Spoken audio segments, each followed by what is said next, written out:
Hello everyone, my name is Saif Al-Asba and welcome to my Earth Study channel। तो बच्चों आज के हम इस वीडियो में हनीसकल बुक चैप्टर नंबर 3 के क्वेश्चन आंसर करने वाले हैं, जिस चैप्टर का नाम है आपका टेरोस रिवॉर्ड। हम आज उसके क्वेश्चन आंसर करेंगे, ठीक है। और पिछली वीडियो में हमने उसकी चैप्टर की एक्सप्लेनेशन देखी थी, तो आप जाके डिस्क्रिप्शन बॉक्स में मैंने दे दिए लिंक, आप वहाँ से जाके देख सकते हैं उसे। तो चलिए अपने क्वेश्चन आंसर हम स्टार्ट करते हैं। पहला क्वेश्चन देखिए, why did tarot run in the direction of the stream. Tarot उस डायरेक्शन में क्यों भागा जहाँ पर उसे एक बहने की आवाज़ आ रही थी, झरने की बहने की आवाज़ आ रही थी, वो उस डायरेक्शन में क्यों भागा। तो इसका आंसर है tarot ran in the direction of the stream because he was very thirsty. He had never seen a rushing stream or heard the sound of falling water in that part of the forest. यानी उस direction में वो इसीलिए भागा था बच्चों, क्योंकि वो बहुत ज़्यादा प्यासा था। क्यों प्यासा था? क्योंकि उसने बहुत ज़्यादा मेहनत करी थी लकड़ी को काटने के लिए, इसीलिए वो बहुत ज़्यादा प्यासा था। और लेकिन उसने कभी भी क्या देखा नहीं था, वो झरना वहाँ पर बहता हुआ झरना वहाँ पर देखा नहीं था, और ना ही कभी सुना था उस जंगल में कोई नदी रशिंग स्ट्रीम भी है, ठीक है, वाटरफॉल भी है।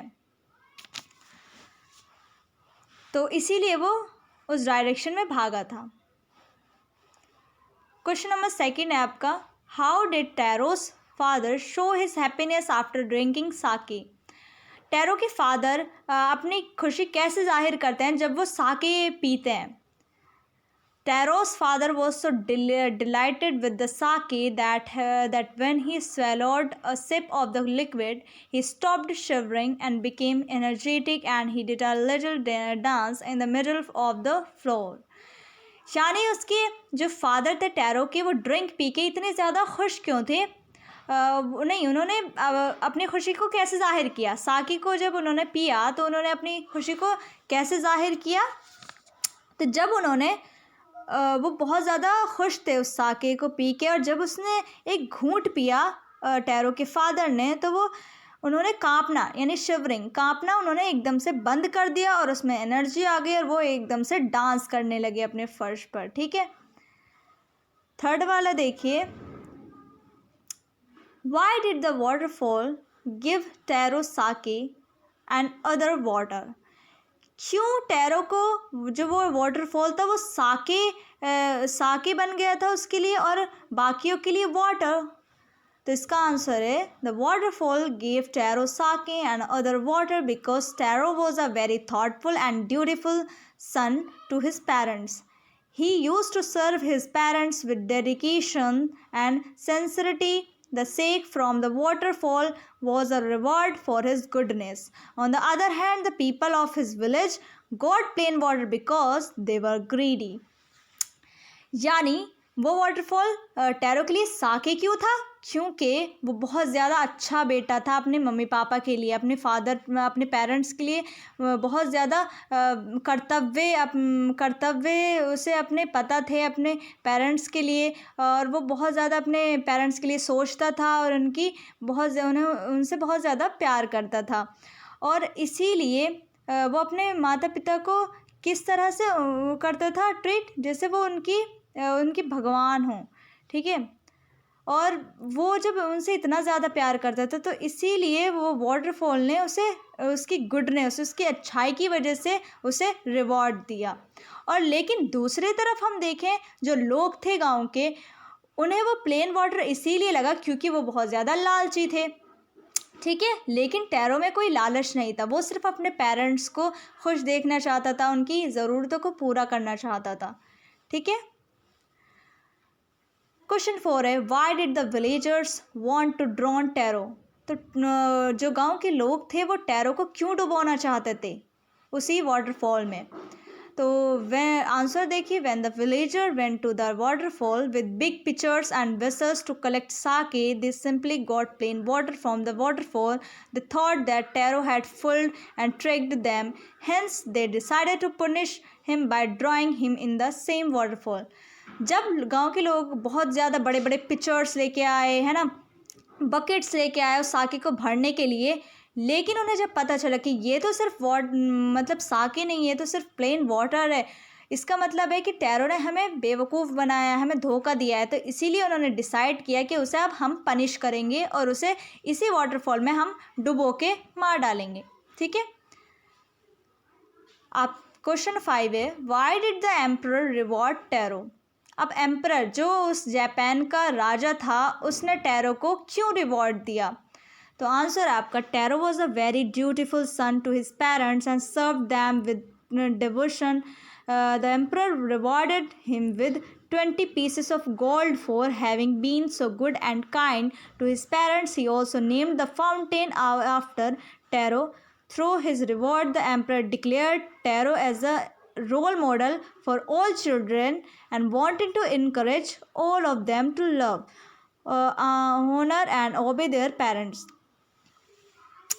तो इसका मतलब है कि टैरो को रिवॉर्ड क्यों मिला था उस एम्परर से? क्योंकि वो बहुत ज़्यादा अपने पेरेंट्स की देखभाल करता था, बहुत ज़्यादा ड्यूटीफुल सन था और अपने मम्मी पापा की बहुत ज़्यादा केयर करता था, तो इसीलिए उसे रिवॉर्ड दिया गया। और एम्परर ने उसे रिवॉर्ड क्या दिया? 20 पीसेस ऑफ गोल्ड दिए। और तो और जो वहाँ का सबसे खूबसूरत फाउंटेन था, तो उसका नाम टैरो रखा गया, ताकि जो आने वाले बच्चे हैं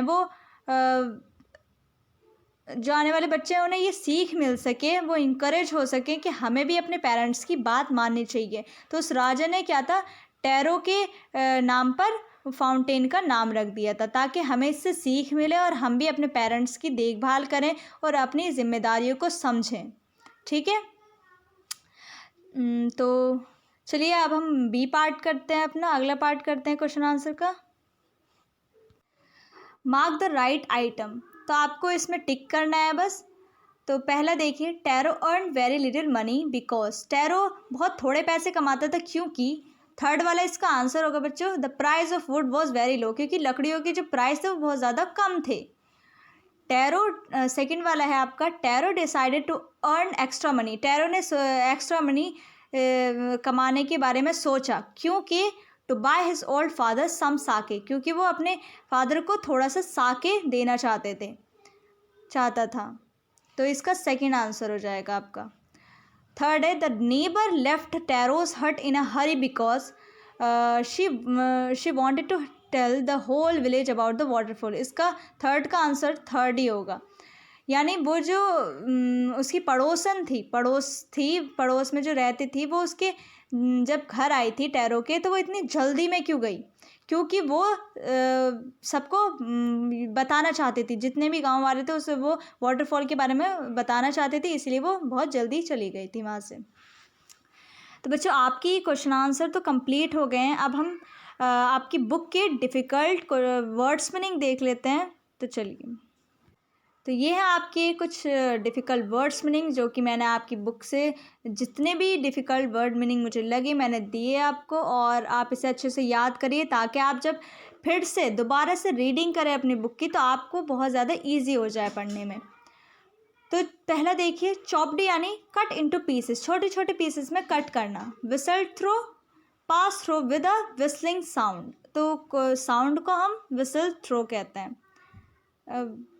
cracks, narrow gaps opening, cracks यानी जो दरारें पड़ जाती हैं उसको हम क्रैक्स कहते हैं।